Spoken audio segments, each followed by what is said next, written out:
구세군 한국군국이 고난주간을 맞아 디지털 건전생활을 위한 캠페인을 펼쳤습니다. 디지털 중독과 가짜뉴스, 불법 유해 콘텐츠 사용 등으로 오염된 디지털 세상을 정화하는 일에 시민들이 적극 동참해 줄 것을 요청했습니다. 교단을 초월한 중견 목회자들의 모임인 미래 목회 포럼이 교회 내 분쟁을 줄이고 건강한 공동체를 이뤄가기 위한 방안의 하나로 정관 제정을 주목했습니다. 사회적 고립 속에 홀로 죽음을 맞은 이들의 뒷수습을 위해 목회자들이 청소부가 된 성자들이란 봉사단체를 결성했습니다. 죽은 자의 마지막 존엄을 지켜주기 위해 나선 목회자들을 만나봤습니다. 여러분 안녕하십니까? CBS 뉴스입니다. 구세군 한국군국이 오늘 디지털 건전 생활을 위한 대대적인 캠페인을 펼쳤습니다. 1921년부터 100년 넘게 건전생활 캠페인을 펼쳐온 구세군은 올해 디지털 중독과 가짜뉴스, 불법 유해 콘텐츠 사용 등으로 오염된 디지털 세상을 바르게 이해하고 사용하자는 캠페인을 벌였습니다. 송주열 기자의 보도입니다. 지난 100여 년 동안 해마다 건전생활 캠페인을 펼쳐온 구세군이 올해는 새로운 주제로 캠페인을 벌였습니다. 과거 음주와 과소비 절제 등을 강조해온 구세군이 올해 주목한 건전생활 캠페인 주제는 디지털입니다.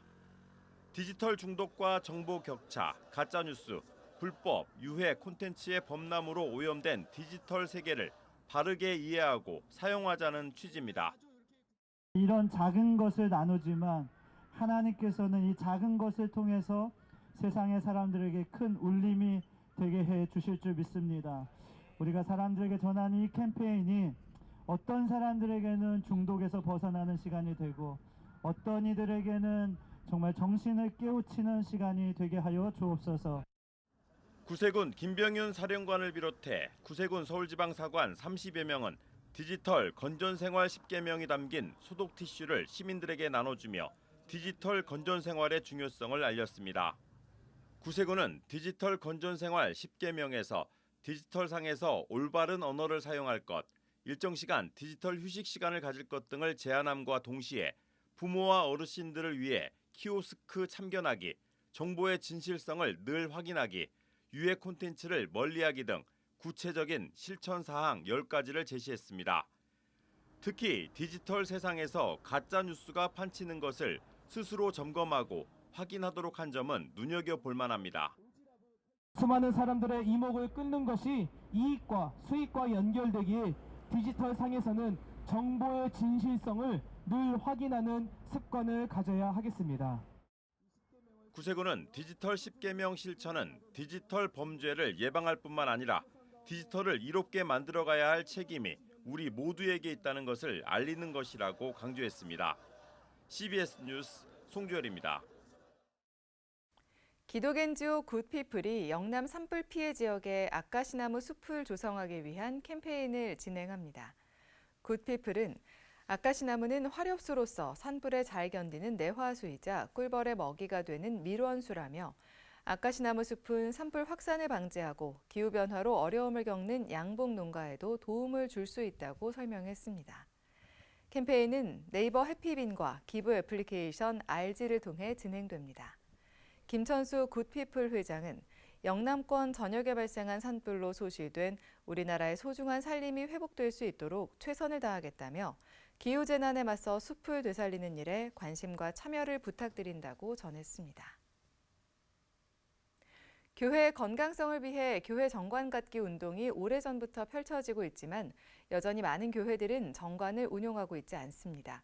교단을 초월한 중견 목회자들의 모임인 미래 목회 포럼이 교회 정관의 필요성을 논의하는 포럼을 개최했습니다. 이승교 기자의 보도입니다. 복음주의권 시민단체들은 2000년대 초반부터 민주적 정관 갖기 운동을 펼쳐왔습니다. 일부 목회자와 장로들의 전횡을 막기 위해서는 민주적 정관이 필요하다고 판단했기 때문입니다. 교인들은 여전히 민주적 정관에 관심이 많습니다. 교회개혁 실천연대가 지난해 상담 건수를 분석한 결과 전체 156건의 상담 중 26.7%가 교회 정관이나 교단 헌법과 같은 내부 규정 관련 상담인 것으로 나타났습니다. 개혁연대는 특히 중형교회 이상에서 상담이 증가했다고 분석했는데 이는 교회가 안정화되면서 민주성과 투명성에 대한 인식이 높아지고 있는 것으로 해석했습니다. 하지만 정관을 만들기 위해서는 결국 목회자와 장로들의 관심이 높아져야 합니다. 미래목회 포럼이 교회 정관을 주제로 포럼을 진행한 이유도 목회자들의 관심을 촉구하기 위해서입니다. 발제자로 나선 인천 제2교회 이건영 원로 목사는 정관 제정에 대해 어떻게보다는 왜에 주목했습니다. 평소 신앙적인 관계로 공동체를 유지해왔던 교회가 정관을 만들어야 하는 상황까지 온 것에 대한 이유를 알아야 한다는 겁니다. 이건영 목사는 과거 신앙 공동체였던 교회가 지금은 조직체가 되고 말았다고 안타까워했습니다. 교회도 조직이 된 이상 갈등과 분쟁이 충분히 발생할 수 있기 때문에 정관을 통해 이를 줄여야 한다는 겁니다. 그러므로 교회 부동산, 동산 인사 문제뿐만이 아닙니다. 심지어 교회 각종 비품 교체 및 구입 시기와 방법까지 구체적으로 정해놓는 것은 할 수 있거든 너희끼리 화목하라는 말씀을 이루어드리는 첩경이 될 것입니다. 이건영 목사는 옳은 다툼 때문에 공동체성이 파괴된다면 그것은 옳음이 아닐 수도 있다고 덧붙였습니다. 또 다른 발제자로 나선 정성진 목사는 스스로 개척하고 정관을 만든 거룩한 빛 광성교회 사례를 소개했습니다. 거룩한 빛 광성교회는 탈권위적이고 민주적인 정관 운영을 통해 건강한 교회로 소문이 난 바 있습니다. 교회를 수평적 조직으로 만들기 위해 참여 확대를 꾀하려고 하는 노력의 일환으로 정관을 만들면 좋겠다 생각하고요. 건강한 교회를 위해 재정의 투명성과 건강성을 확보하려는 노력의 일환으로 이런 것들을 정관에 전부 정해놓고 살아가야 된다고 생각합니다.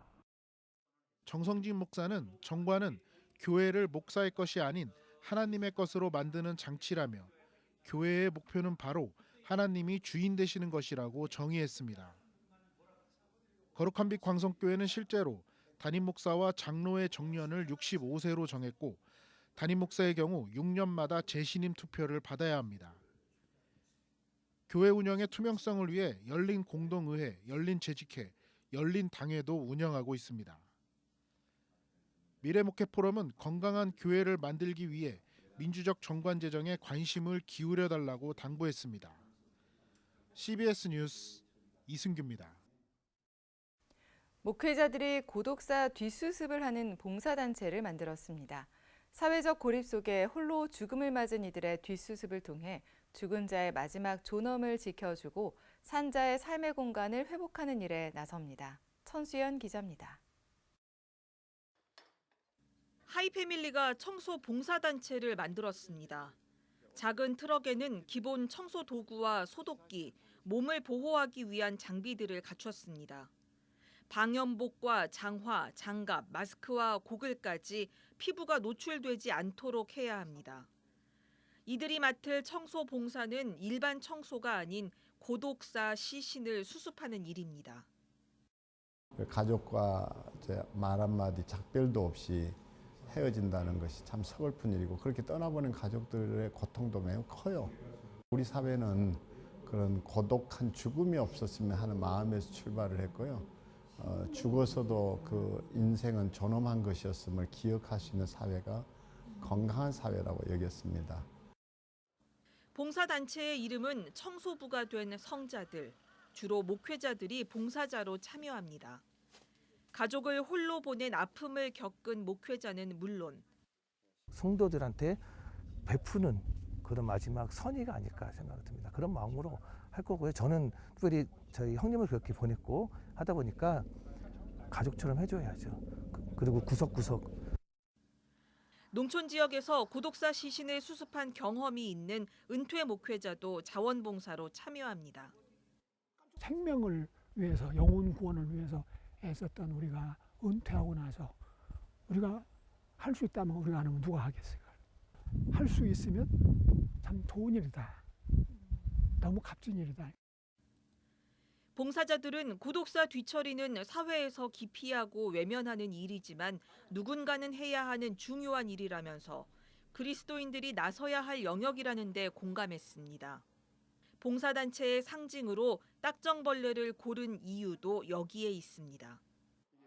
가장 하찮은 존재인데 이 존재들에 의해서 우리가 깨끗한 자연을 보고 있는 거고 이들이 뒷정리를 해주니까 또 하나님의 그 어떤 이 세상이 이렇게 아름다운 모습을 유지하는 거고 정말 이제 가장 구전 일을 하는데 가장 소중한 그런 이제 곤충이죠. 청소부가 되는 성자들은 은퇴 목회자들이 이 일에 동참해달라면서 자원봉사자를 계속 모집하고 있습니다. 또 경기도를 시작으로 고독사 처리 의무가 있는 지자체에 봉사단 발족을 알리고 도움이 필요한 곳이면 언제든 찾아갈 계획입니다. 한편 홀로 죽음을 맞는 고독사 사망자는 연간 3,500명을 넘어서고 있습니다. 매년 조금씩 증가 추세입니다. 고독사 사망자는 사후 평균 27일 뒤에나 발견되는 것으로 알려졌습니다. CBS 뉴스 천수연입니다. 한국 YMCA 전국연맹과 자주통일평화연대 등이 동북아시아 평화체제 구상 대토론회를 개최하고 지속가능한 동북아 평화 구축 방안을 모색했습니다. 토론회 참가자들은 한국이 단순한 추종국이 아닌 외교의 설계자, 중재자, 촉진자로 나서야 한다며 다자 협력 구도를 통한 동북아 평화 플랫폼을 재가동해야 한다고 강조했습니다. 이틀 동안 진행된 토론회에선 북한의 적대적 두 국가 체제 선언에 대한 대응 방안과 트럼프 2기 정부의 한반도 정책과 북핵 문제, 동북아 집단 안보 체제의 가능성 등이 폭넓게 논의됐습니다. 지난해 전 세계 105개 언어로 성서가 번역됐으며 이 가운데 74개 언어로는 처음 성서가 번역된 것으로 파악됐습니다. 세계 성서공회 연합회에 따르면 전 세계 언어 가운데 52%인 3,872개 언어로 성서가 번역돼 75억 명이 자신의 언어로 된 성서를 갖게 됐습니다. 그러나 48%에 달하는 3,526개 언어는 여전히 성서의 일부분조차 번역되지 않았다면서 미번역 언어 상당수는 소규모 공동체들이 사용하고 있는 언어라고 연합회는 설명했습니다. 모든 언어로 성서를 보급한다는 목표를 가진 세계 성서공회 연합회는 지난 2018년부터 2038년까지 1,200개 언어의 성서 번역을 완성한다는 계획을 세워 현재 197개 번역을 마쳤고 425개 프로젝트를 진행하고 있다고 밝혔습니다. 문화선교연구원과 필름포럼이 최근 영화 본회퍼의 시네토크를 열고 본회퍼 저항정신의 바탕이 된 신앙을 되짚었습니다. 이야기 손님으로 참여한 서울신대 김성호 교수는 히틀러와 국가사회주의에 대한 본회퍼 목사의 저항은 복종의 저항이었다면서 기독교 평화주의와 하나님의 사랑을 따르는 실천에 기반한 것이라고 설명했습니다. 김 교수는 또 본회퍼 목사는 국가가 법과 질서를 제대로 이행하는지 감시하고 교회에 속한 사람이 아닌 이들을 위해서도 끊임없이 봉사하는 게 교회의 과제라고 여겼다면서 그의 신앙관을 소개했습니다. 한편 문화선교연구원은 영화 본회퍼 개봉에 맞춰 영화를 보다 깊이 있게 볼 수 있는 정보와 토론 자료 등을 홈페이지를 통해 배포한다고 밝혔습니다. 치유상담대학원대학교가 지난 11일 제4대 고영순 총장 취임식을 서울 한신교회에서 진행했습니다. 고영순 신임 총장은 다음 세대를 위한 새로운 도약의 길로 나아가는 전환점으로 삼겠다며 학교의 비전과 정체성을 더욱 공고하게 만들겠다고 말했습니다. 고영순 신임 총장은 치유상담대학원대학교의 모체인 크리스찬 치유상담연구원 설립 초기부터 교수로 재직해왔으며 치유상담교육의 토대를 구축한 인물로 평가받고 있습니다. 한국기독교 공공정책협의회가 오는 6월 3일 실시되는 제21대 대통령 선거에서 각 정당 대선 후보들에게 제안할 기독교 공공정책을 공모합니다. 기공협은 지난 2012년 제19대 국회의원 총선거서부터 총선과 대선 국면마다 여야 정당에 기독교 가치를 담은 정책들을 제안하고 그에 대한 답변을 받아 공표해오고 있습니다. 기공협 상임대표 김철영 목사는 그동안 기공협이 제안한 정책들은 정부와 국회 정책에 실질적으로 반영돼 왔다며 이번 공모를 통해 접수된 정책은 정책위원회 심의를 거쳐 한국교회 총연합과 함께 대통령 선거 후보자들에게 제안할 계획이라고 밝혔습니다. 공모 분야는 정치, 사회, 교육, 문화, 종교, 외교, 남북관계 등이며 접수는 오는 30일까지입니다.